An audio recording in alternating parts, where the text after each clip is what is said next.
ताजदार Medina वाली कायनात मुस्तफ़ा करीम के गुलामों, जरा अपनी हालत को देखो, अपने आप पे तरस खाओ।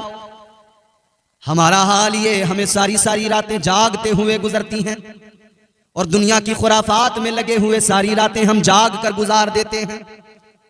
किसी को देखो तो सारी रात क्रिकेट का टूर्नामेंट हो रहा है, भीड़ लगी है, लोग जाग रहे हैं। कामयाब कौमों के ये तरीके नहीं होते कि वो खेल तमाशों में अपनी रातें बर्बाद कर लें और जब दिन हो खुद को कामयाबी से हमकनार करने के लिए जब निकलना हो तब वो औंधे पड़ जाएं और बिस्तर गफलत पे पड़े हुए अपना वक्त यूं ही सोने में बर्बाद कर दें। आज हमारी हालत क्या है, हमारी कौम की हालत क्या है? रमजान का महीना है, तवज्जो करो। सारी रात तो हमने मोबाइल देखा, सारी रात हम मोबाइल में वीडियोस ड्रामे देखते रहे, सीरियल देखते रहे। लॉकडाउन के वक्त में लोग थोड़े डरे हुए थे, मौत का खौफ था, तो जरा फिल्में वगैरह नहीं देखकर ड्रामे सीरियल जो आते हैं, अर्तुगरुल गाजी वगैरह या उस्मान गाजी, ये सब सीरियल वगैरह देख लिया करते थे लोग, मगर उसमें भी सारी रात जागते थे और फिर सहरी खाते थे। और आज भी वही हालत है। अब तो सारी रात फिल्में, शॉर्ट वीडियो, गाने, डांस, ये सब देखकर सारी रात जब गुजर जाती है, सहरी का वक्त आ जाता है, फिर सहरी खाते हैं और सहरी खाने के बाद में फिर देखो तो फिर ऐसे औंधे पड़ जाते हैं, फिर कुछ पता नहीं रहता। सारी रात यूं ही जागने के बाद में फिर जो सोए, सहरी के फौरन बाद में, सहरी करने के बाद में सो गए। बाज तो ऐसे हैं जो सहरी खा के सो गए, नमाज फजर का भी होश नहीं रहता। लेकिन सहरी खाने के बाद में सोने वाले लोग, मेरी बात को जरा तवज्जो से सुन लें। तुम्हारे मेरे आका ने फरमाया कि जब फजर का वक्त होता है तो नमाज फजर अदा करने के बाद में सूरज निकलने तक तुम अल्लाह का जिक्र किया करो, परवरदिगार की तस्बीहात में लग जाया करो, अल्लाह ताला की हम्दो सना में लग जाया करो। इसलिए कि वो वक्त ऐसा होता है जब सूरज तुलू होता है, अल्लाह ताला उस वक्त में रोजियां अपने बंदों को अता करता है, रोजियां तकसीम होती हैं। उस वक्त में रोजियां तकसीम होती हैं। स्कूल में पढ़ने वाला बच्चा स्कूल उस वक्त जाए जबकि मास्टर साहब, टीचर साहब हाजिरी लगा चुके हों, तो इसका जाना न जाना दोनों बराबर, क्योंकि रजिस्टर में तो अब लिखा गया कि नहीं आए, गैर हाजिर हैं। उस वक्त पर अगर पहुंचे कि जब हाजिरी लगे तो ये वहां मौजूद हों, तो फिर हाजिरी दर्ज हो जाए कि हाजिर हैं, तब फायदा है ना। इसी तरह से मेरे अजीजों, जब रिस्क तकसीम हो उस वक्त में बंदा सोया पड़ा हो गफलत की नींद में, फिर सुबह को उठकर 10, 11 बजे, 12 बजे, 1 बजे या जोहर में सीधा उठकर फिर वो शिकवा करे कि मेरे रिस्क में बरकत नहीं, तंगदस्ती ने मुझे सता रखा है, तंगदस्ती आ रही है। जब रोजियां तकसीम हो रही थी तू सो रहा था, जब अल्लाह रिस्क दे रहा था तब तू गैर हाजिर था। कहां था तू? गफलत की नींद में सो रहा था। है मेरे अजीजों, कब तक सोओगे, कब तक ये गफलत की नींद रहेगी? ताजदार मदीना वाली कायनात मुस्तफ़ा करीम की प्यारी शहजादी जनाबे सैयदा हजरत फातिमा ज़हरा, आप बयान फरमाती हैं कि एक मर्तबा में आराम कर रही थी कि मेरे मुस्तफ़ा का गुजर हुआ, फजर का वक्त है, फजर के बाद में हुजूर मेरे करीब से गुजरे तो आका ने मुझे पैर से हिलाकर जगाया, फरमाया फातिमा ये वक्त सोने का नहीं होता, इस वक्त में अपने दामन को रब के खजानों से भरना होता है, इस वक्त में रब की रहमतों से अपने दामनों को पुर करना होता है। फातिमा, फरमाया मेरे आका ने, फातिमा इस वक्त में अल्लाह रोजियां तकसीम करता है। तो वो वक्त ऐसा है कि जब परवरदिगार रोजियां तकसीम करता है, रिस्क बट रहा है, लेने वाला मौजूद ही नहीं है। जनाबे वाला, यहां हुकूमतें 5 किलो राशन देती हैं, डीलर की दुकान पर जब राशन बंटता है, आप अगर वक्त पर नहीं पहुंचे, गैर हाजिर रहे और वक्त गुजर जाने के बाद में पहुंचे तो वो कहेगा अब तो खत्म, आपको वक्त पर आना था, आज बट रहा है, आप आज ना जाकर कल जाएं, कहेगा साहब वो तो कल बट गया। तो जब बट रहा है राशन, उस वक्त में पहुंचना पड़ेगा, उस वक्त जाकर लेना पड़ेगा, वरना रह जाओगे। यहां राशन की दुकान पर बराबर टाइम से उठ कर जाते हो, यहां से 5 किलो लेना है तो बराबर टाइम पे जा रहे हो, और जो रिस्क अल्लाह ताला हकीकी तौर पर राज़िक परवरदिगार है, वो अता करने वाला है, जब वो परवरदिगार तकसीम फरमाता है, जब उसके फरिश्ते बांटते हैं, तब तुम गैर हाजिर होते हो। और फिर शिकवा किस्मत पर, तकदीर पर रोना रोना है कि साहब क्या करें, हम तो बड़े गरीब हैं, मुफलिसी है, रिस्क में बरकत नहीं हो रही है।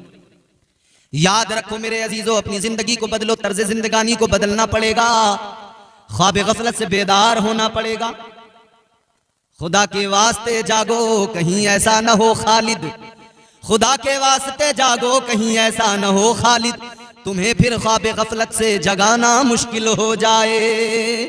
वक्त पर जाग जाइए, होश के नाखून लीजिए, रब रोजियां तकसीम कर रहा है। तो ये सहरी खाते ही जो औंधे पड़ जाना या सो जाना, ये तरीका दुरुस्त नहीं है। अजीजा ने गिरामीउल कद्र, अब मसला रात का अगर हम देखें तो हमारा हाल यह है, रात भर हमारे नौजवान ने मोबाइल में फिल्म देखी है, रात भर उसने मोबाइल में वीडियोस देखी, तो सुबह को कैसे आंखें खुले? फिर तो खिड़कियां बंद होनी ही हैं। कितना अच्छा होता कि जो वक्त तूने मोबाइल में बर्बाद किया, उस वक्त में अगर तुझे नींद नहीं आ रही थी तो अल्लाह का जिक्र कर लेता, तो कुरान की तिलावत कर लेता, अल्लाह अल्लाह में अपना वक्त लगा देता। याद रहे मेरे अजीजों, तुम्हारे मेरे आका मदीने के सुल्तान ने जो तरीक़ेकार अता किया, वो तरीका सबसे बेहतर, आका की तालीम सबसे उम्दा, सबसे आला। ताजदारे मदीना की सीरत तैयबा को देखो, आका की सीरत पर अमल करो, सहाबा की सीरत को देखो, सहाबा के तरीक़ेकार देखो, उनकी जिंदगियों पर नजर डालो, फिर अपने आप को बदलो। मगर हमारा नफ्स हम पर इतना हावी हो गया है कि हम नफ्स के गुलाम हो चुके हैं, नफ्स के ताबे हो चुके हैं। हम अपने नफ्स के गुलाम हैं, हम अपनी शहवतों के गुलाम हैं, हम अपनी ख्वाहिशात के गुलाम हैं, हम अपनी तमाम ये हमारा दिल दिमाग जो नफ्स के काबू में आ चुका है, जब हम इसके गुलाम हो गए तो फिर हमारे फैसले कैसे होंगे, हमारा अमल कैसा होगा, खुद सोच ले। हमारे असलाफ बुजुर्ग फरमाते हैं कि नफ्स जो है ना बड़ी खतरनाक चीज है। ये नफ्स जब इंसान के दिल पे काबू करता है तो फिर दिल वो दिल नहीं रहता जो मोहब्बत इलाही का शफाफ आईना होता है, जिसमें रब की मोहब्बत और इश्क हकीकी होता है। जब ये अक्ल पे गालिब आ जाता है ना नफ्स, तो फिर अक्ल सही फैसला नहीं देती, अच्छे बुरे का फिर फर्क समझ में नहीं आता। हजरत शेख सादी शिराजी अलैहि रहमा आप फरमाते हैं कि ये जो तुम्हारा नफ्स है ये भेड़िए की मिसल है, और जो अक्ल है ये एक भेड़ की मिसल है। अगर तुमने ख्याल नहीं किया, जरा सी तवज्जो हट गई, तो ये नफ्स नाम का भेड़िया अक्ल नाम की भेड़ को खा जाएगा, और जब ये नफ्स नाम का भेड़िया अक्ल नामी भेड़ को खा जाएगा, अक्ल जाइल हो जाएगी, फिर अच्छा बुरा कुछ समझ में नहीं आएगा। अक्ल ही तो फैसला देती है क्या सही है क्या गलत है। सामने दो गिलास रखे हो, एक में शरबत एक में शराब हो, तो अक्ल बताएगी ना कि शराब गंदी चीज है, अक्ल फैसला देगी शराब गंदी चीज है, नापाक है, उम्मुल खबाइस है, तमाम खराबियों की जड़ है, तमाम बुराइयों की जड़ है, लिहाजा इसे पीना शरीयत ने भी हराम किया है, अल्लाह ने हराम फरमाया है इसे। अक्ल कहेगी इसे मत पी, शरबत है इधर, अक्ल कहेगी ये सेहत के लिए भी अच्छा है, दिल दिमाग को तरोताजगी मिलेगी, इसे पी ले। अक्ल फैसला देती है। लेकिन जब ये नफ्स नाम का भेड़िया अक्ल नामी भेड़ को खा जाए, फिर अक्ल जाहिल हो जाती है। कितने लोग आज तुम्हें मिलेंगे बड़े समझदार बनेंगे वो अपने आप को, दर हकीकत उनकी अक्ल जाहिल हो गई है, क्योंकि नफ्स नामी भेड़िया उनकी अक्ल को खा गया है। अब नफ्स उन पर पूरी तरह गालिब आ गया, नफ्स का कब्जा है उनके वजूद पर। नफ्स मेरे अजीजों बड़ी खतरनाक चीज है। बात चली है तो अर्ज कर रहा हूं, मैंने 12 पहले भी अर्ज किया है, ये नफ्स बड़ी खतरनाक चीज है। अल्लाह ने कुरान मजीद के अंदर नफ्स का जिक्र किया। ये नफ्स की एक किस्म होती है नफ्स अम्मारा, हर मोमिन हर काफिर के पास है, हमेशा गुनाहों की तरफ लेके जाएगा, गुनाहों की रग़बत दिलाएगा। लेकिन जब बंदा नफ्स पे काबू पा ले, नफ्स अपनी मंजिलें तय करके आगे बढ़े, तो नफ्स नफ्स लव्वामा बन जाता है। नफ्स की एक मंजिल है, नफ्स नफ्स मुल्हिमा बन जाता है। फिर एक मंजिल आती है इस नफ्स की, नफ्स मुतमइन्ना, वो बड़ा एक अलग ही मामला हो जाता है। फिर ये नफ्स जब नफ्स मुतमइन्ना बन जाए तो फिर हमेशा नेकियों की तरगीब देगा, नेकियों की रग़बत दिलाएगा, फिर बुराइयों से इसका कोई ताल्लुक नहीं रहता है। नफ्स मुतमइन्ना के ताल्लुक से परवरदिगार आलम ने कुरान मजीद में फरमाया, अल्लाह का ऐलान है, या अय्यतुहन नफ्सुल मुतमइन्ना इरजिई इला रब्बिकी रादियतम मर्दिय्या। अल्लाह ताला का कुरान है, फरमाया गया, ऐ इत्मीनान वाली जान, अपने रब के पास इस हाल में वापस आ कि तेरा रब तुझसे राजी हो, तू अपने परवरदिगार से राजी हो। जिससे रब राजी हो जाए उससे जग राजी हो जाता है। रब राजी तो जग राजी, रब राजी तो सब राजी। तो नफ्स पे काबू करें, और नफ्स पे काबू करने का सबसे अच्छा सबसे प्यारा वक्त जो है वो माह सियाम, माह रमजान है। इससे अच्छा वक्त ही नहीं है नफ्स को काबू में करने का। सुने कैसे? फरमाया गया कि जब अल्लाह ताला ने नफ्स को पैदा फरमाया ना, तो अल्लाह ताला ने नफ्स से फरमाया कि बता मैं कौन हूं। इसका जवाब क्या होना चाहिए था? हर जी फहम आदमी जी शऊर आदमी समझ सकता है, मगर इसने क्या जवाब दिया? जब अल्लाह ताला ने फरमाया बता मैं कौन हूं, ये कहने लगा अंता अंता अना अना, कहता है तू है मैं हूं। अल्लाह अकबर। ये मैं जो शामिल होती है ना इंसान के लहजे में, इंसान की गुफ्तार में, ये नफ्स की वजह से होती है। रमजान में शैतान कैद है, क्यों बंदा गुनाह पे गुनाह कर रहा है? ये नफ्स ही है जो उससे गुनाह करवा रहा है, क्योंकि ये आदी हो गया गुनाहों का, इसने हमारे पूरे वजूद पर कब्जा कर लिया। अल्लाह ताला ने फरमाया मैं कौन हूं बता, ये कहने लगा अंता अंता अनाना, तू है मैं हूं। परवरदिगार आलम ने फरमाया फरिश्तों इसे लेकर जाओ दोज़ख में डाल दो। दोज़ख में डाल दिया गया, अजाब दिया गया। कितना? फरमाया गया 300 साल तक दोज़ख में रखा गया। 300 ईयर्स, 300 साल दोज़ख का अजाब मुसलसल। बाज रिवायात के मुताबिक 1000 साल, लेकिन 300 पर भी अगर कनात करें तो सोचें जरा 300 साल होते कितने हैं। जब उसके बाद में निकाला गया, अल्लाह की बारगाह में पेश किया गया, अल्लाह ने फिर फरमाया बता मैं कौन हूं, ये कहने लगा अंता अंता अनाना, कहता है तू है मैं हूं। अल्लाह अकबर। इसका जवाब नहीं बदला। परवरदिगार आलम फिर नाराज हुआ, अल्लाह ने फरमाया फरिश्तों ले जाओ दोज़ख में डाल दो। फरिश्ते ले गए, फिर से दोज़ख में डाल दिया, फिर अजाब 300 साल तक, फिर मुसलसल अजाब। 300 साल के बाद में फिर निकाला गया, फिर अल्लाह ने फरमाया बता मैं कौन हूं। इसका जवाब नहीं बदला, कहता है अंता अंता अना अना, कहता है तू है मैं हूं। अनानियत जाने का नाम नहीं लेती, ये अनानियत ही तो है। इंसान मगरूर हो जाता है, मुतकब्बिर हो जाता है। तू किसी और से न हारेगा, तू किसी और से न हारेगा, तुझको तेरा गुरूर मारेगा। अखलाक, बंदा साहिब अखलाक हो, क्योंकि ये अनानियत उसे बर्बाद कर देती है।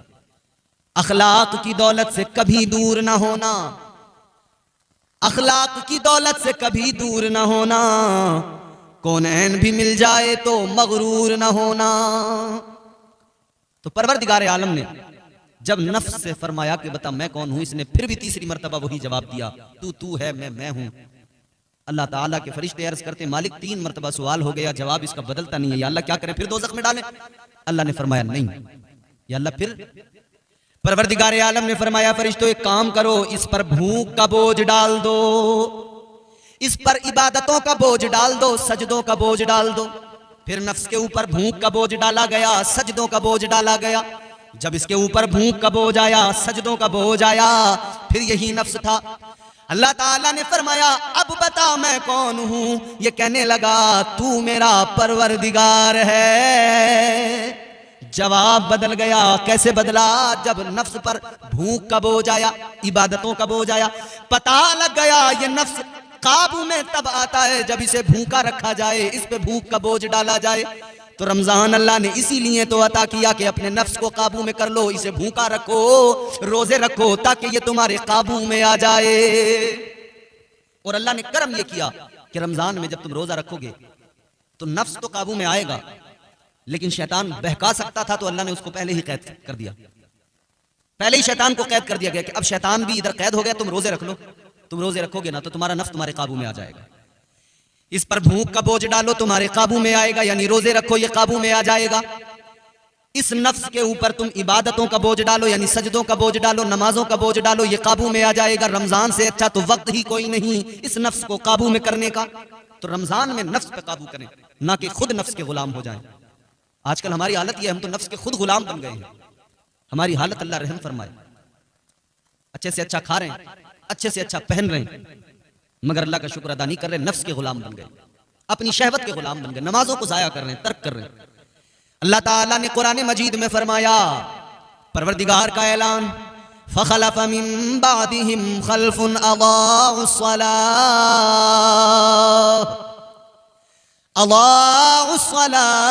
वत्तबउश शहवाति फसौफ यल्कौना गय्या। अल्लाह ताला का कुरान कहता है और बाद में कुछ ना खलफ ऐसे पैदा हुए जिन्होंने नमाजों को ज़ाये किया और अपनी शहवत के गुलाम बन गए, अपनी ख्वाहिशात के ताबे हो गए। अल्लाह का कुरान कहता है अनकरीब उन लोगों को वादिये गई के अंदर डाला जाएगा। जहन्नम की सबसे खतरनाक वादी जिसे गई कहा जाता है, उसके अंदर।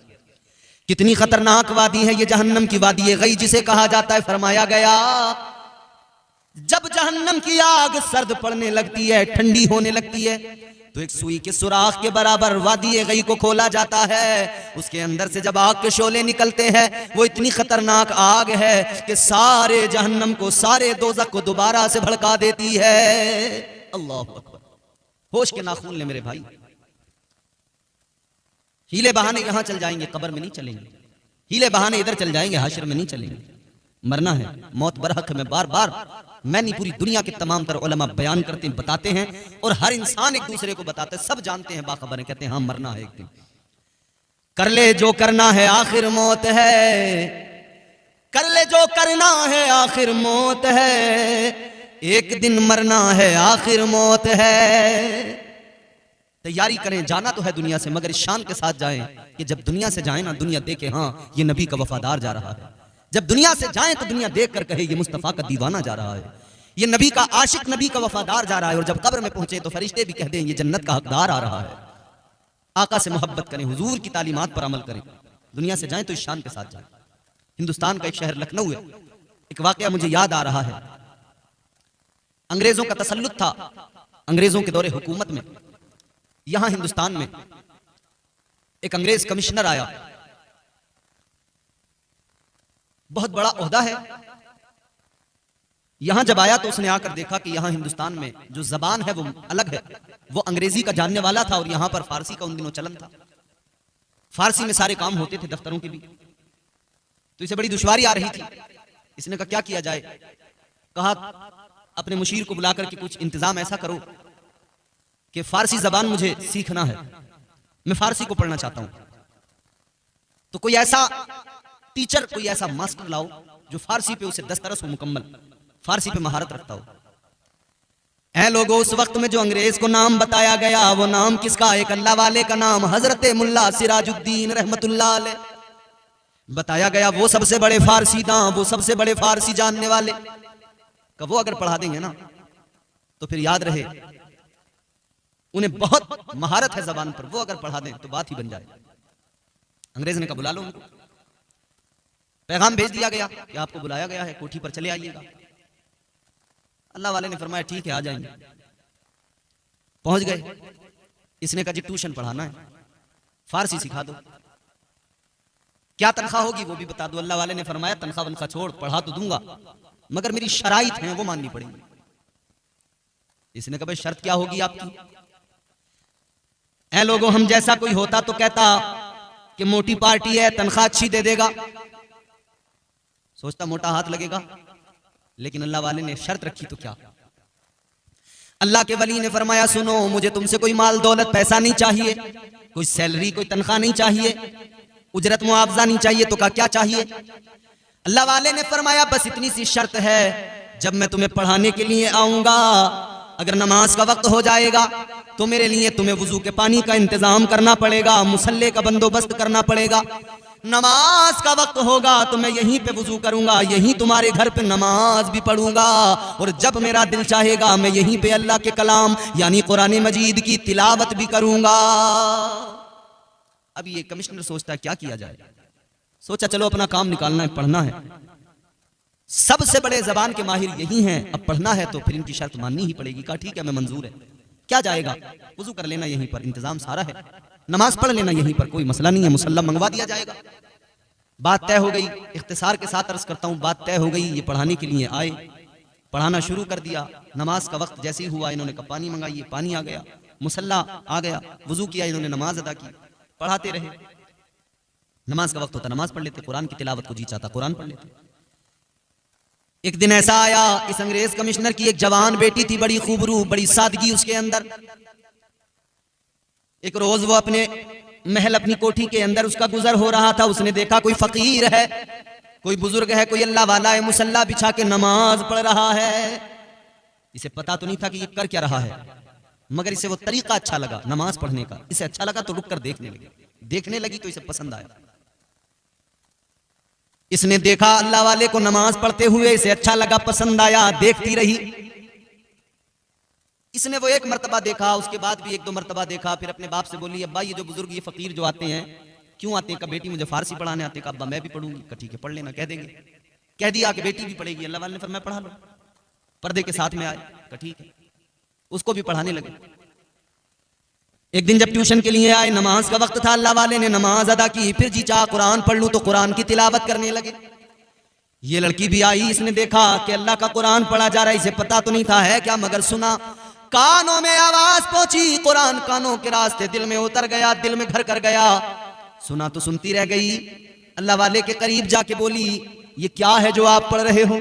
अल्लाह वाले ने फरमाया बेटी ये जो मैं तिलावत कर रहा हूं ये किसी दुनियादार का कलाम नहीं है, ये तो मेरे परवरदिगार का कलाम है।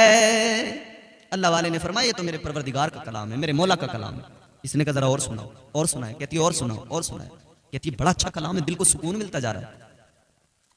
अब इसने कुरान के बारे में जानना शुरू किया, इस्लाम के बारे में जानना शुरू किया, दीन आ गया दिल में।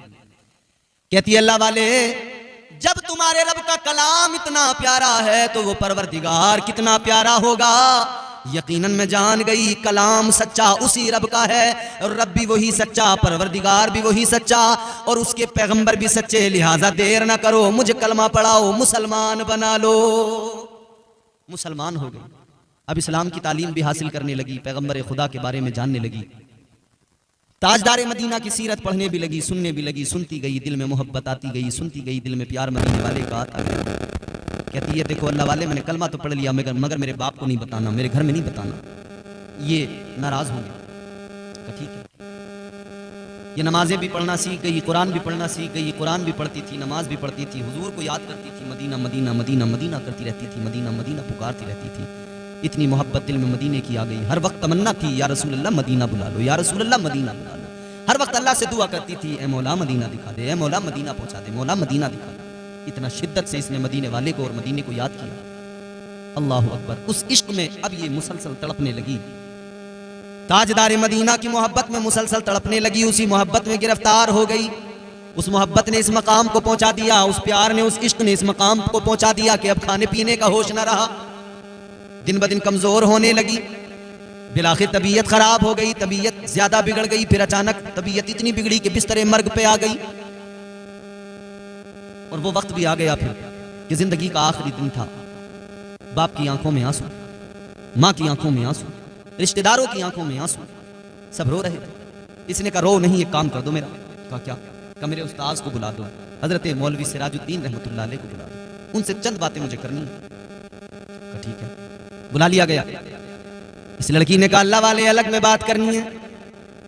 सबको अलग किया, पर्दे के साथ में अलग में इसने बातचीत शुरू की। कहा अल्लाह वाले मैंने कलमा पढ़ लिया, मुसलमान हो गई। ना मेरा बाप जानता, ना मेरी माँ जानती, कोई मेरा रिश्तेदार नहीं जानता, मेरे खानदान को पता नहीं है कि मैं मुसलमान हूं, लेकिन मैं हूं मुसलमान, मैं हूं आका की दीवानी, मैं हूं ताजदार मदीना की आशिका। लिहाजा मैं मर जाऊंगी, मेरा इंतकाल हो जाएगा। ये लोग तो मुझे ईसाई समझते हैं, तो ईसाई तौर तरीकों के मुताबिक ये मुझे दफन करेंगे ताबूत में रखकर, मगर तुम्हें मैं वसीयत कर रही हूँ जब मेरा इंतकाल हो जाए, जब ये मुझे दफन कर दे ईसाइयों के कब्रिस्तान में, तो तुम मेरी लाश को निकालना, नमाज जनाजा पढ़ना, और उसके बाद में मुझे मुसलमानों के कब्रिस्तान में दफन करना। अब रमजान आ रहा है, देखो सामने से रमजान आएगा, बहारें रमजान की अलग होंगी, हर सर पे टोपी होगी, हर चेहरा शादाब नजर आएगा, मस्जिदों में नमाजियों की तादाद बढ़ जाएगी। एक महीने के अंदर हम लोग जी जी जी बेशक माशाल्लाह एक अलग ही माहौल क्रिएट कर देते हैं, एक अलग ही माहौल बना देते हैं। और वो इतना खूबसूरत माहौल होता है कि वो अगर 12 महीने के लिए अगर हम बना देना, खुदा की कसम दुनिया देखेगी, मुसलमान दुनिया की वाहिद तरक्की याफ्ता कौम बन जाएगी, वाहिद तरक्की याफ्ता कौम मुसलमान बन जाएंगे। मगर एक महीना आया तो बड़ी तैयारियां हैं, लेकिन इस एक महीने के अंदर भी शुरू के जो 8 दिन होते हैं ना, उसमें बड़ी रमक होती है। और 8 दिन के बाद में फिर बाज लोगों का जो है ना फिर अंदाज ही बदल जाता है। 8 दिन तक तो बड़े शान के साथ पक्के मुसलमान बन के 5 वक्त घुसे जा रहे थे मस्जिदों की सफों में, गर्मियों में पंखे के नीचे उस जगह पे कब्जा था कि यहां हम खड़े होंगे। किसकी मजाल थी जो वहां पे खड़ा हो जाता साल भर का नमाजी, मगर उसकी जुर्रत नहीं थी कि उस जगह पे खड़ा हो जाता। बरसाती मेंढक की तरह जो 1 महीने वाले आते नमाजी, ये 8 दिन में इनकी बैटरी डाउन हो जाती है, 1 हफ्ते। बैटरी डाउन 8 दिन में जैसी होती है तो फिर नॉर्मल हो जाते हैं। तरावी में पहले दिन बहुत आएंगे, फिर धीरे धीरे नॉर्मल कम होते जाएंगे। आओ मेरे अजीजों, जरा दिल लगाओ, गौर करो। मगर इसके बरक्स ये भी देखा गया है कि रमजानुल मुबारक वो मुकद्दस वो पाकीज़ा महीना हमारे आपके दरमियान तशरीफ लाता है। इधर रमजानुल मुबारक आता है, इधर हमारी हालत गैर हो जाती है। चंद लोग बेचारे अल्हम्दुलिल्लाह उनकी ईमानी रमक उन्हें मस्जिदों की तरफ लेके जाती है। उनका ईमानी जज्बा उन्हें जो है ईमानी एहसासात का बेदार, उन्हें जो है ईमानी एहसासात याद दिलाता है। उनका ईमानी जज्बा उन्हें खींचता है। चलो रोजे रखेंगे, नमाजें पढ़ेंगे, चलो रब को मनाएंगे, परवरदिगार को राजी करेंगे, अपने मौला की बारगाह में सर झुकाएंगे, अपने परवरदिगार को राजी करेंगे। लेकिन कई तो ऐसे होते हैं, रमजान भी आ जाता है मगर उनके अंदर कोई बदलाव नहीं आता। वो रमजान के अंदर भी अल्लाह ताला के एहसानात को याद नहीं करते, वो रमजान में भी अल्लाह की अताओं को याद नहीं करते, वो रमजान के अंदर भी उसी हालत पे होते हैं। कितने बुजुर्ग हमने देखे जो रमजान में खुलेआम गांव देहात में बीड़ियां पीते नजर आते हैं। कितने जवान देखे जो रमजानुल मुबारक में खुलेआम खाते पीते नजर आते हैं। आज मेरे पास अभी मैं इस कुर्सी पे जब आके बैठा, किसी ने मुझे एक व्हाट्सएप पे मैसेज डाला। उसने कहा हजरत एक बात जरा सा सुनना है, लाइव आपको सुनने के लिए आया हूँ। एक बात जरूर बता के जाना कि इंसान अपने नफ्स को कैसे काबू में करे, इंसान अपने अपने नफ्स पर कैसे कंट्रोल करे। मेरे अजीजों, शैतान हमारा खुला दुश्मन है नहीं। अल्लाह ताला ने फरमाया इन्नश-शैतान लिल-इंसानि अदुव्वुम मुबीन। अल्लाह ने फरमाया बेशक शैतान इंसान का खुला दुश्मन। हमारा हाल ये, हमने गुनाह किया और कह दिया शैतान ने करवाया। बिल्कुल शैतान तो बहकाता है। थोड़ा दूर से नहीं ले रहा आवाज, थोड़ी सी आवाज इसकी बढ़ानी पड़ेगी, दूर से लेना चाहिए। शैतान इंसान का खुला दुश्मन है। हमने गुनाह किया, कह दिया भाई शैतान ने बहका दिया। गुनाह हम करें, बिल्कुल शैतान बहकाता है। उसने तो अल्लाह से वादा किया कि मैं तेरे बंदों को जरूर बहकाऊंगा। परवरदिगार आलम की बारगाह में शैतान ने कसम खा के कहा था, क़ाला फ़बिइज़्ज़तिका लअग़वियन्नहुम अजमईन। कहने लगा मौला तेरी इज्जत की कसम खा के कहता हूं तेरे बंदों को जरूर बहकाऊंगा। शैतान ने तो कह दिया था बहकाऊंगा, लेकिन मुझे एक बात बताओ, रमजान के अंदर शैतान को कैद कर दिया जाता है। रमजान के अंदर शैतान तो बहकाने नहीं आता, तो फिर रमजान में गुनाह कैसे? अच्छा शैतान जब तक शैतान नहीं बना था उससे पहले क्या था? इबादत गुजार था ना। जब तक उसने अल्लाह की नाफरमानी नहीं की थी वो बड़ा इबादत गुजार था, तकवा शियार था, साजिद था, बहुत नमाजें पढ़ी, बहुत सजदे किए। फरमाया गया शैतान ने इतने सजदे किए, इतने सजदे किए, अगर उसके सजदों को रूए जमीन पर फैला दिया जाए तो जमीन पे जगह बाकी न रहे। इतने सजदे शैतान ने किए, इतना अपने रब की बारगाह में उसने सर झुकाया, लेकिन एक नाफरमानी की। अल्लाह ने फरमाया आदम को सजदा कर, इसने नहीं किया। यही तो इसका जुर्म था। जी जी जी। अच्छा शाबाशपुर वाले लोगों ईमानदारी से बताना, क्या इसने शराब पी थी? बोलो जोर से बोलो। क्या शैतान ने जुआ खेला था? क्या शैतान ने कहीं डाका डाला था? क्या शैतान ने किसी घर में ताक झांक की थी? किसी की दीवार पर छलांग लगाई थी? शैतान ने शराब नहीं पी, जुआ नहीं खेला, जिना नहीं किया, किसी की दीवार पर छलांग नहीं लगाई, कुछ नहीं किया। एक नाफरमानी, एक सजदे सैकड़ों हजारों, नाफरमानी एक। अल्लाह ने क्या फरमाया? परवरदिगार आलम ने फरमाया क़ाला फ़ख़रुज मिन्हा फ़इन्नका रजीम व इन्ना अलैका लानता इला यौमिद्दीन। अल्लाह ने फरमाया ओ मरदूद दफा हो जा, मेरी बारगाह से निकल जा, तुझे कयामत तक के लिए लानती बनाया जा रहा है। एक नाफरमानी की, सजदा नहीं किया, अल्लाह ने कयामत तक के लिए इसे लानती बना दिया, मरदूद बना दिया। मगर गौर करो मेरे अजीजों, एक नाफरमानी ऐसी कि उसमें अल्लाह के पैगंबर की तौहीन, एक नाफरमानी ऐसी कि उसमें अल्लाह के पैगंबर का अदब नहीं था, तौहीन कर बैठा, अल्लाह नाराज हुआ तो परवरदिगार ने मरदूद बना दिया, मलाऊन बना दिया। अल्लाह ने सारे सजदे उसके बर्बाद कर डाले। परवरदिगार ने फरमाया सारे सजदे तेरे मुंह पे मारे जाते हैं, लानती बना दिया। गौर करो ताजदार मदीना के गुलामों, एक नाफरमानी पर अल्लाह ताला ने उसे इब्लीस बना दिया। अब अपनी हालत देख लो, अब अपने आप पे नजर डाल लो। हम एक नाफरमानी नहीं करते, हम नाफरमानी पे नाफरमानी, नाफरमानी पे नाफरमानी, पूरा दिन नाफरमानी। एक नाफरमानी पे अल्लाह ने उसे मरदूद बना दिया। मगर ये सदका मदीने वाले मुस्तफा का है, इतने गुनाह कर लिए लेकिन परवरदिगार ने फिर भी मरदूद नहीं बनाया। अल्लाह ताला ने फिर भी गुनाहों पे पर्दे डाल दिए। जी जी बेशक बेशक। तो शैतान जब तक शैतान नहीं बना था तब तक तो वो ऐसा नहीं था ना, इबादत गुजार था। तो अब सवाल ये पैदा होता है कि शैतान से पहले कोई शैतान नहीं था। तवज्जो मेरी तरफ सुने बात, शैतान से पहले कोई शैतान नहीं था, इब्लीस से पहले कोई इब्लीस नहीं था। हम गुनाह करके कहते हैं शैतान ने बहकाया, लेकिन शैतान ने जो नाफरमानी की, बोलो उसको किसने बहकाया? उससे पहले तो कोई शैतान ही नहीं था, इब्लीस ही नहीं था। आज हम गुनाह करके कहते हैं शैतान ने बहकाया, लेकिन उसने जब गुनाह किया तो शैतान कोई था ही नहीं उससे पहले। उसको किसने बहकाया, उससे किसने गुनाह करवाया? तो मेरे अजीजों पता लगा एक शैतान और भी है जो बंदे को बहकाता है, गुनाह करवाता है।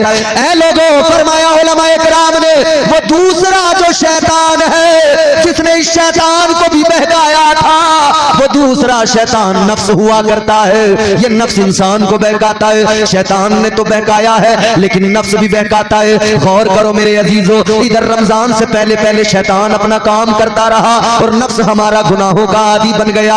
रमजान आया, अब शैतान तो कैद हो गया, उसे तो जंजीरों में जकड़ दिया गया, लेकिन ये दूसरा शैतान साथ है। ये नफ्स मानने को तैयार नहीं है। ये नफ्स बार बार गुनाह करवा रहा है, ये नफ्स बार बार बहका रहा है, ये नफ्स बार बार गुनाहों की दावत दे रहा है। तो अब सवाल ये पैदा होता है, ये नफ्स तो हर इंसान के साथ है, तो ये हर वक्त बहका रहा है। चलो रमजान में जैसे तैसे शैतान से बचे, अब इस नफ्स से कैसे बचे, अपने आप को कैसे बचाएं? यही तो मुझसे पूछा गया कि ये जरा सा बता दीजिए, अपने नफ्स को कैसे काबू में करें, खुद को कैसे नफ्स के हरबों से बचाएं। ताजदार मदीना के गुलामों, गौर करो मेरे अजीजों, ये नफ्स क्या है, इसकी हैसियत क्या है?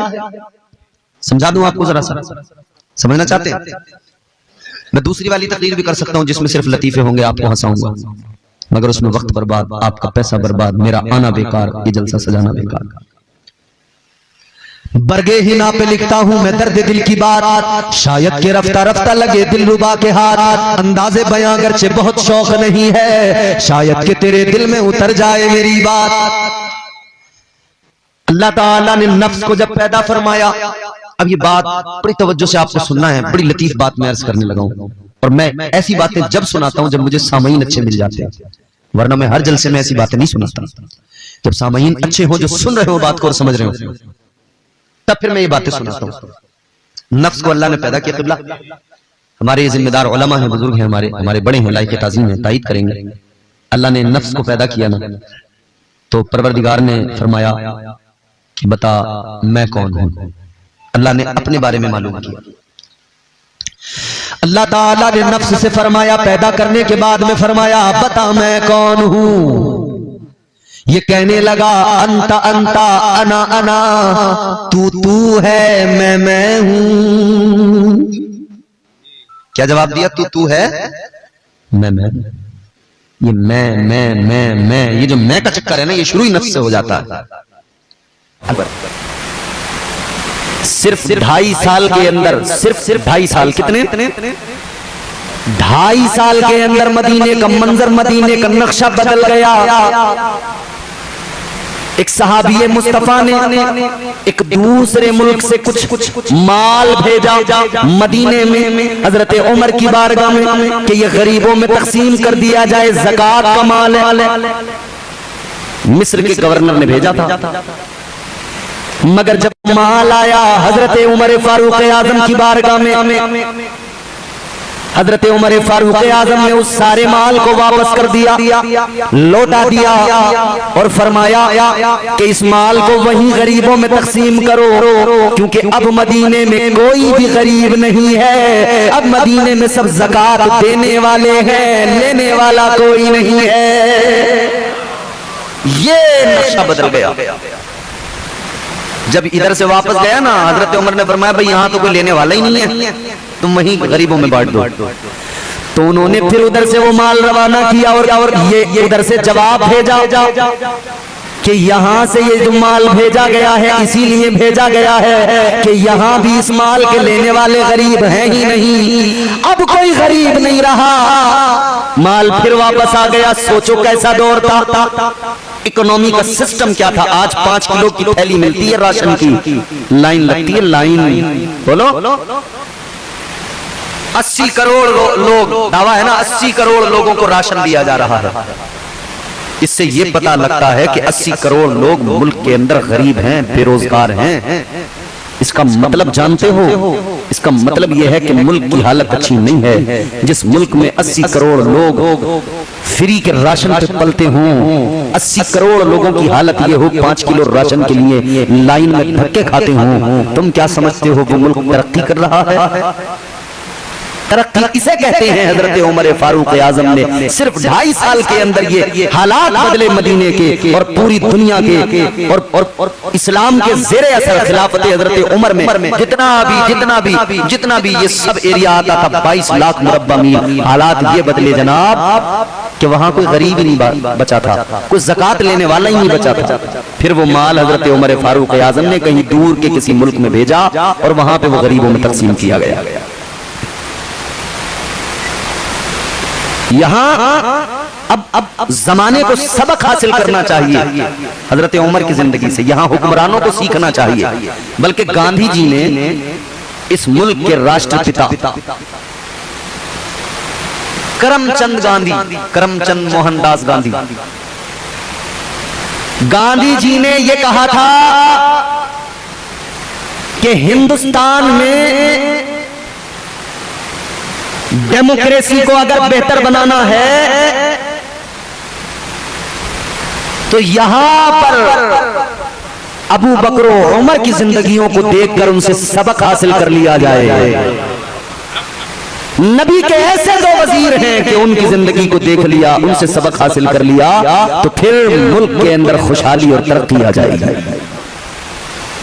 हजरत उमर फारूक आजम अदल इंसाफ के पैकर, वो उमर कि शैतान रास्ता बदल दिया करता था, उमर के चेहरे को देखकर घबराता था।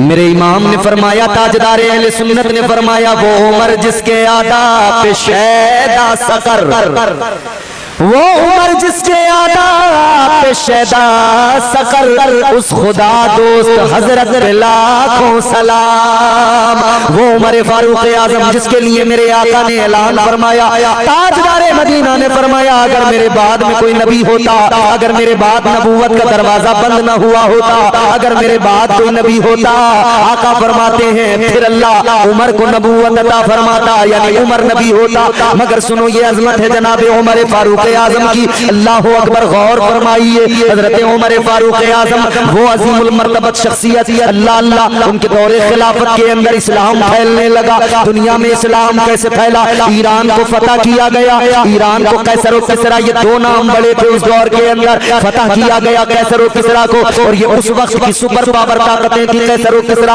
जैसे आज की सुपर पावर ताकत अमेरिका को माना जाता है, ऐसे ही उस वक्त की सुपर पावर ताकत कैसर और किसरा। ईरान आज का बहुत बड़ी सुपर पावर रह चुका है।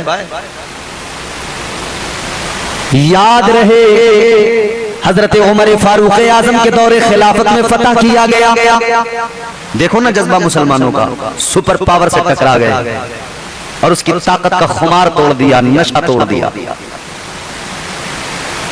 जज्बात, अगर इस कौम के जज्बात बेदार हो जाए ना तो फिर उकाबी रूह आती है और फिर तारीख रकम की जाती है।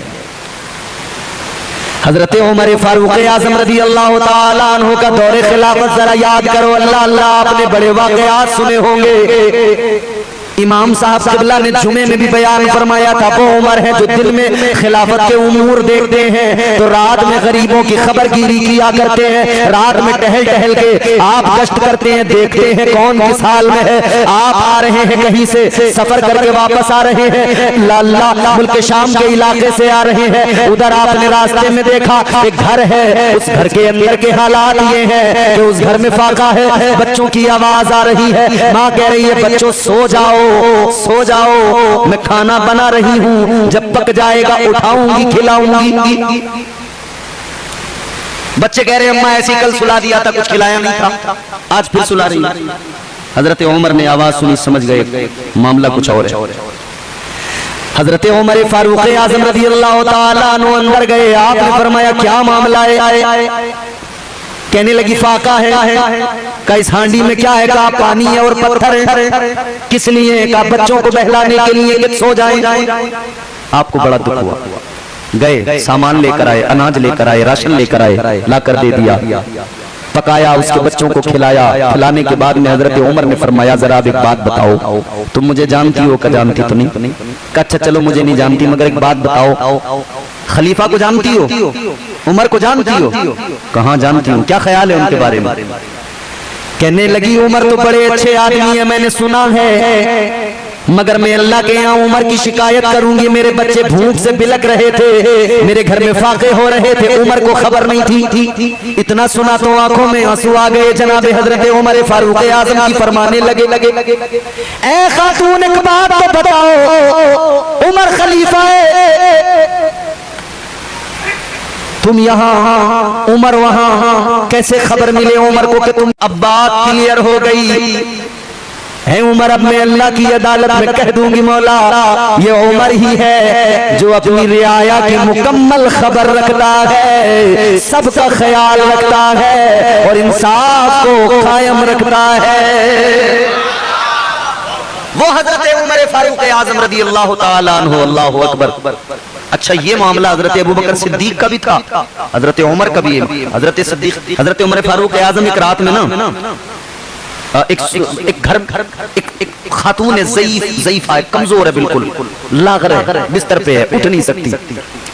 सुबह का वक्त है, हजरत उमर फारूक आजम उसके घर के आगे से गुजरे, देखा घर में सफाई है, बर्तन धुले हुए हैं, सारा काम घर का हुआ, सारा काम कंप्लीट हो गया है घर का। हजरत उमर सोचते हैं कि ये तो उठ नहीं सकती बिस्तर से, इसका काम आखिर करता कौन है?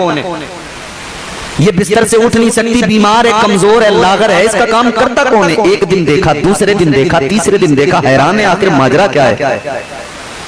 एक दिन आधी रात के बाद में जनाबे हजरत उमर आ गए, इस तजस्सुस में फजर से पहले ही आ गए कि आखिर देखूं तो जरा कौन है जो इसके घर का काम करता है।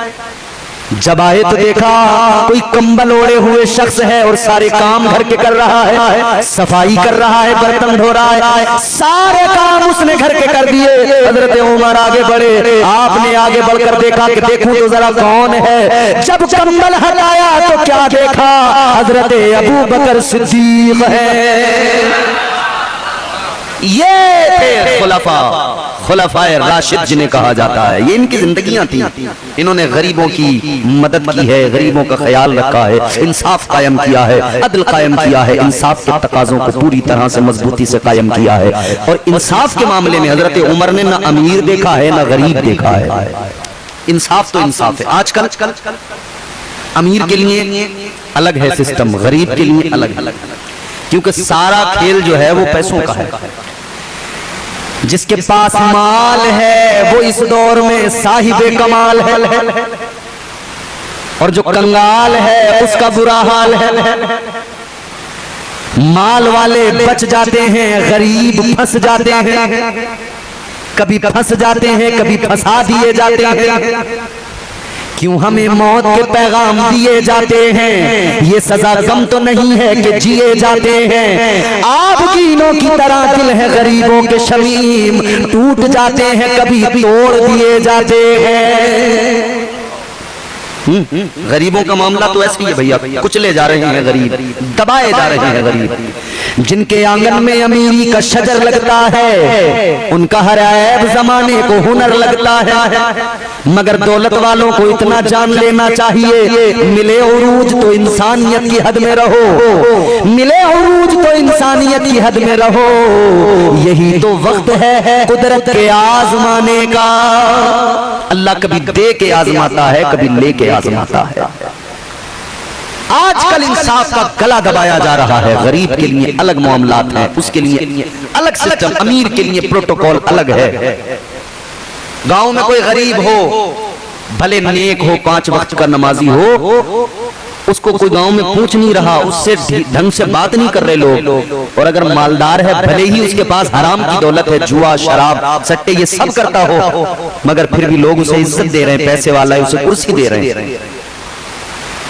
इज्जत पैसों की बुनियाद पर नहीं दी जाती, बल्कि अल्लाह ने ऐलान फरमा दिया, इन्ना अकरमकुम इंदल्लाहि अतकाकुम, तुम्हारा रब इज्जत उसे देता है जो परहेजगार होता है, जो तकवा शियार होता है। अल्लाह के यहाँ इज्जत का यही सिस्टम है, तकवा शियार परहेजगार को इज्जत दी जाती है। तो जान लो, आप कुर्सियां देखकर, माल दौलत देखकर आप मुतासिर न हुआ करें, बल्कि ये देखा करें इसका किरदार कैसा है, ये देखा करें इसकी गुफ्तार कैसी है, ये देखा करें इसके मामलात कैसे हैं, ये देखा करें कि ये अमीर है, मगर ये भी ख्याल किया करें अमीर कैसा है। कहीं जुआ तो नहीं खेलता है, कहीं हराम की दौलत तो नहीं कमाता है, कहीं गरीबों का हक तो नहीं मारता है, कहीं डांके तो नहीं डालता है, कहीं चोरियां तो नहीं करता है, कहीं बदमालियां बदफेलियां तो नहीं करता है। ये ख्याल रखा करें। और फिर वो पैमाना जो मुस्तफा ने अता किया है, वो मेयार जो मुस्तफा ने अता किया है, परख लिया करें। और फिर ये फैसला किया करें, अगर मुस्तफा जाने रहमत की शरीयत का पाबंद है तो हमारे लिए वो लायक इज्जत, लायक एहतराम है। और अगर मुस्तफा की शरीयत से दूर है तो वो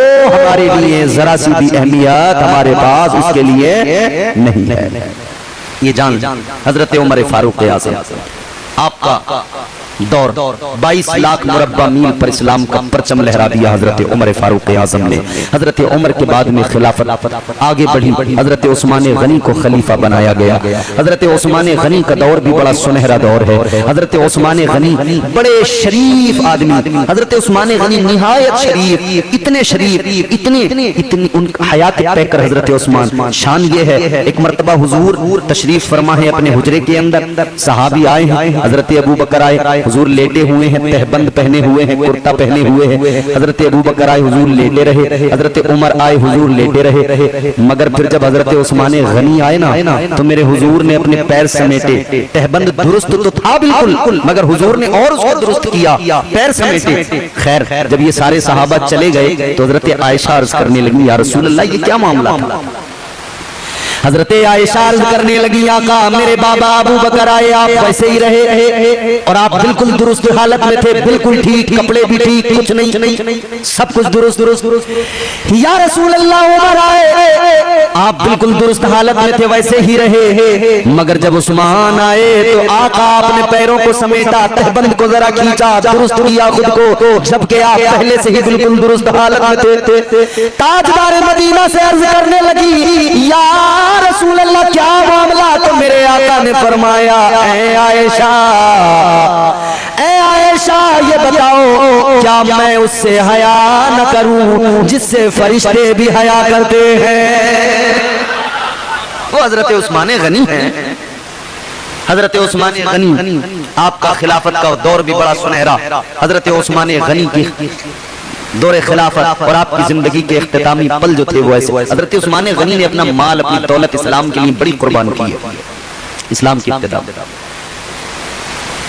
अपना सारा माल, एक दो मरतबा नहीं, कई मरतबा हजरत उस्मान गनी, एक कुआं था मदीने में जब आए थे ना सहाबा हिजरत करके, एक यहूदी का एक कुआं था, वो पानी बेचता था लोगों को। अच्छा एक बात देखें, पानी बेचा जाता था उस दौर में भी। फिर मेरे हुजूर ने पानी को फ्री किया और अब फिर पानी बेचा जाने लगा। बेचा जा रहा है कि नहीं? कितने ब्रांड है, बिस्लेरी, ये वो दुनिया भर के, किनले, बिस्लेरी। अच्छा ये तो कह रहे हैं चलो हम प्यूरिफाइड करके दे रहे हैं, इसलिए बेच रहे हैं। आपके घरों में जो कॉर्पोरेशन वाला पानी आता है, जो गवर्नमेंट की तरफ से इंतजाम पानी का किया जाता है, उसका भी टैक्स जाता है कि नहीं जाता है? पैसा उसका भी जाता है। हुकूमत पानी फ्री नहीं देती, बिल जाता है उसका।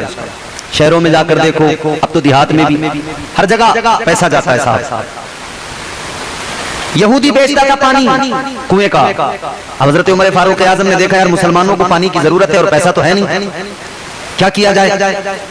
तो आपने सोचा कुआं खरीद ले, मगर वो बेचता नहीं था कुएं को, क्योंकि रोज पैसा आ रहा है उससे, उसका कारोबार है। तो हजरत उमर फारूक आजम ने उससे फिर एक डील की, और वो डील ये फरमाया कि भाई एक काम कर, तू मुझे पार्टनर बना ले, 50% का पार्टनर बना ले मुझे। एक दिन तू पानी बेचना, एक दिन मैं पानी बेचूंगा। तारीख में आता है 10,000 दिरहम या 30,000 दिरहम देकर आप उसमें पार्टनर बने। बड़ी मोटी रकम मिली, 30,000 दिरहम। उसने कहा यार पार्टनर ही तो बन रहे हैं, बेच थोड़ी रहे हम। ठीक है, इतनी मोटी रकम एक साथ मिल रही है, ले लिए उसने, पार्टनर बन गए हजरत उस्मान कुएं के अंदर। तय क्या हुआ था, एक दिन पानी तू बेचेगा, दूसरे दिन पानी मैं बेचूंगा। यहूदी अपने नंबर पर अपने दिन में पानी बेच रहा था, उसने पानी बेचा। मगर जब अगला दिन आया, हजरत उस्मान गनी का नंबर आया, हजरत उस्मान गनी ने उस दिन कुएं का पानी फ्री कर दिया। फरमाया मुसलमानों और भी बाकी मदीने के लोगों, आ जाओ, जितना चाहिए ले जाओ, जितना पानी भरना है भर लो। मदीने वाले आए, पानी भर कर ले गए, पानी ले जा रहे हैं और साथ कहते जा रहे हैं, उस्मान तेरी क्या बात है। अब पानी सब भर के ले गए। दूसरे दिन जब यहूदी का नंबर आया तो कोई पानी खरीदने वाला ही नहीं आ रहा है, क्योंकि सबने पहले से भर के रख लिया है। इसने कहा यार मैं तो नुकसान में रहा, आज मेरा नंबर है, बिकेगा नहीं, कल फिर ये फ्री कर देंगे, फिर पानी सारा लोग भर के ले जाएंगे, मेरा तो कारोबार ही ठप हो गया। तो फिर बिलाखिर यही हुआ, उसने कहा मैं बेच रहा हूं, पूरा आप ही ले लो। फिर उसने बेचा कुआं। उस कुएं को हजरत उस्मान गनी ने कीमत देकर खरीदा और उसके बाद में हुजूर की बारगाह में आए। अब जज्बा देखो हजरत उस्मान का। ताजदार मदीना की बारगाह में आकर अर्ज करने लगे, या रसूल अल्लाह ये कुआं मैंने खरीद लिया, या रसूल अल्लाह ये कुआं मैं आपकी खिदमत में हदिया कर रहा हूं, आका आप उम्मत को हदिया फरमा दीजिए। वो उस्मान गनी है अल्लाह अल्लाह जिन्होंने कुआं पूरा खरीद कर उम्मत के लिए वक्फ किया। आज भी आप मदीना मुनव्वरा जाइए, हजरत उस्मान गनी ने जो कुछ वक्फ किया इस्लाम के लिए, बाग वक्फ किए, आज भी मौजूद है।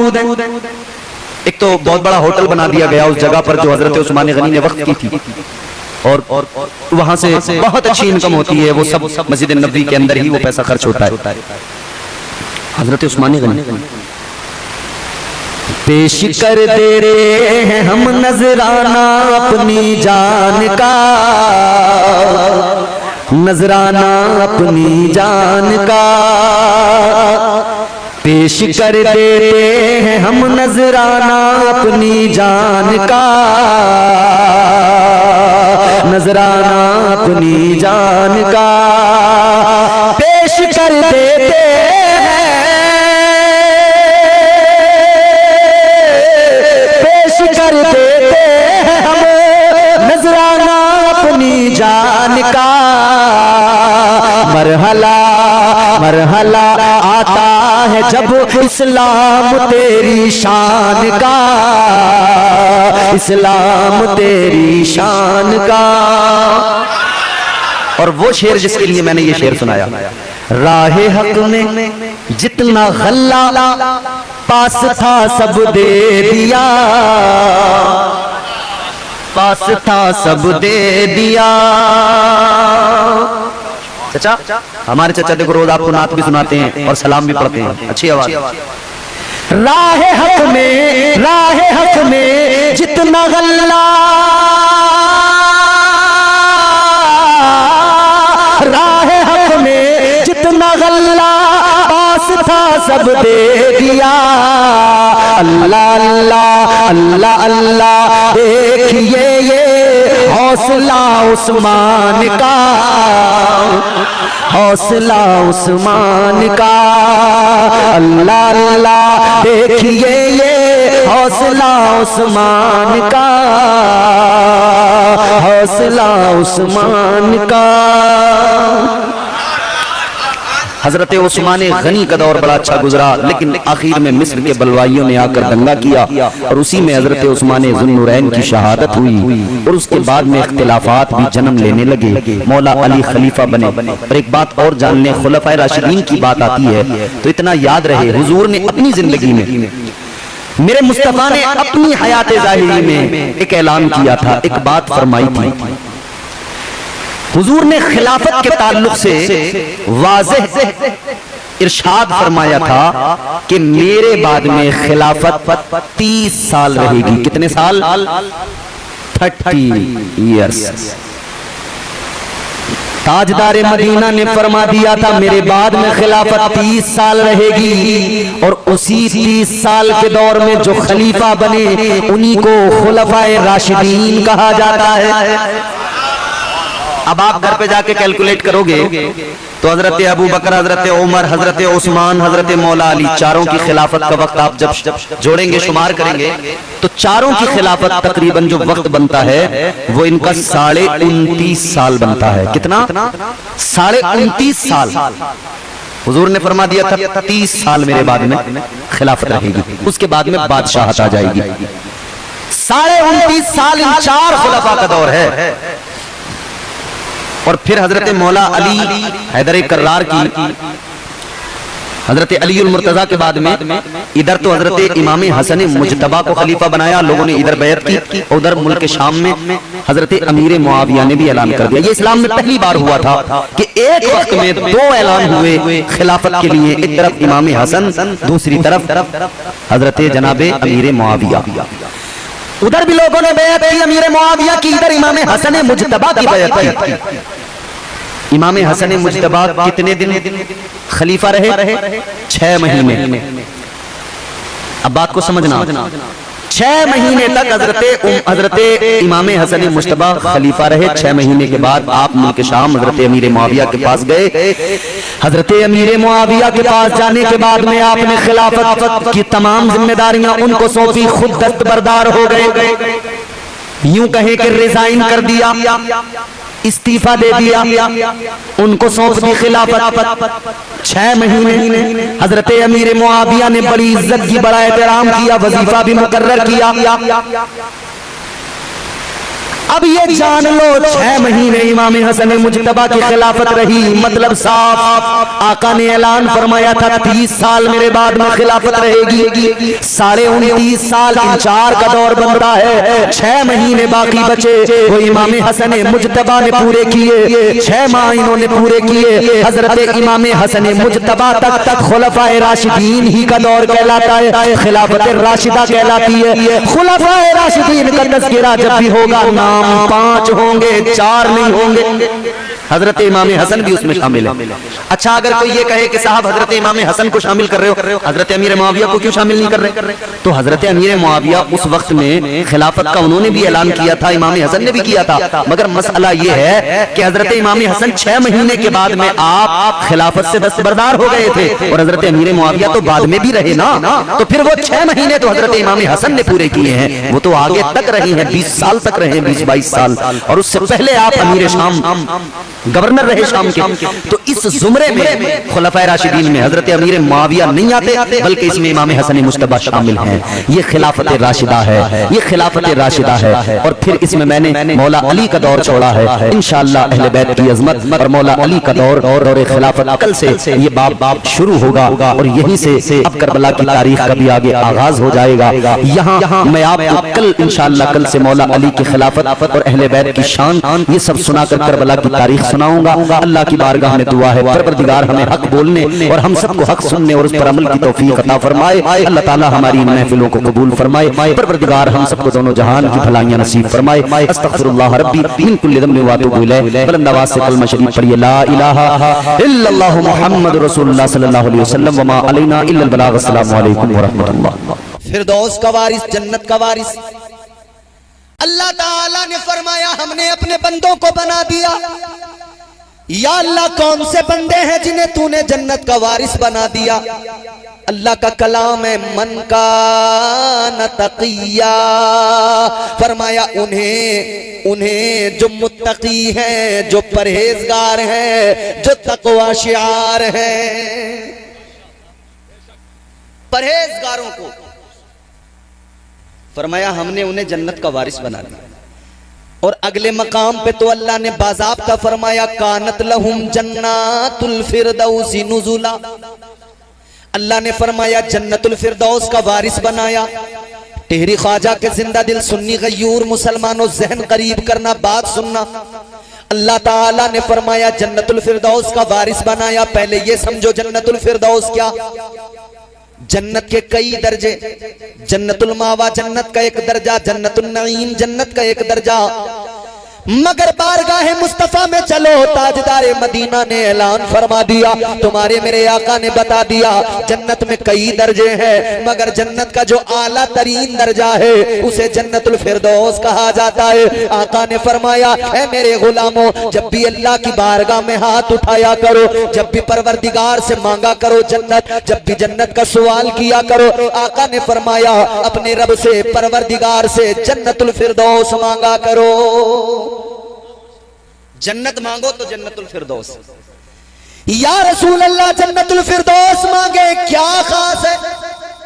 आका ने फरमाया जन्नतुल फिरदौस वो जन्नत का दर्जा जिसके ऊपर रहमान का अर्श है, जन्नतुल फिरदौस जन्नत का वो दर्जा, आका फरमाते हैं जहां से जन्नत की नहरें निकलती है, ये वो जन्नत का आला दर्जा है। अजीजों जन्नतुल फिरदौस मांगा करो। आका ने बंदो, आका ने अपने गुलामों को हुक्म दे दिया, अजीजा ने गिरामीउल कद्र, ये जन्नत का आला तरीन दर्जा अल्लाह ताला ने फरमाया इसका वारिस हमने मुत्तकियों को बना दिया। मुत्तकी कौन होते हैं? आओ जरा कुरान पाक से मालूम किया जाए। ए अल्लाह ताला के कलाम बता, मुत्तकी कौन होते हैं? मुत्तकियों का मकाम क्या हुआ करता है? मुत्तकियों का स्टेटस क्या हुआ करता है? तो अल्लाह का कुरान बताता है मुत्तकी की शान अगर समझना है तब भी कुरान पढ़ना पड़ेगा। मुत्तकी का स्टेटस समझना है तुम्हें कुरान उठाना पड़ेगा। मुत्तकी का मकाम मर्तबा समझना है तो तुम्हें कुरान पढ़ना होगा। और ये जानना है मुत्तकी कौन होता है तब भी तुम्हें कुरान उठाना पड़ेगा। अल्लाह अकबर कबीरा। अब कुरान मुत्तकी की शान बयान करता है। अल्लाह ताला का कुरान कहता है इन्नल्लाह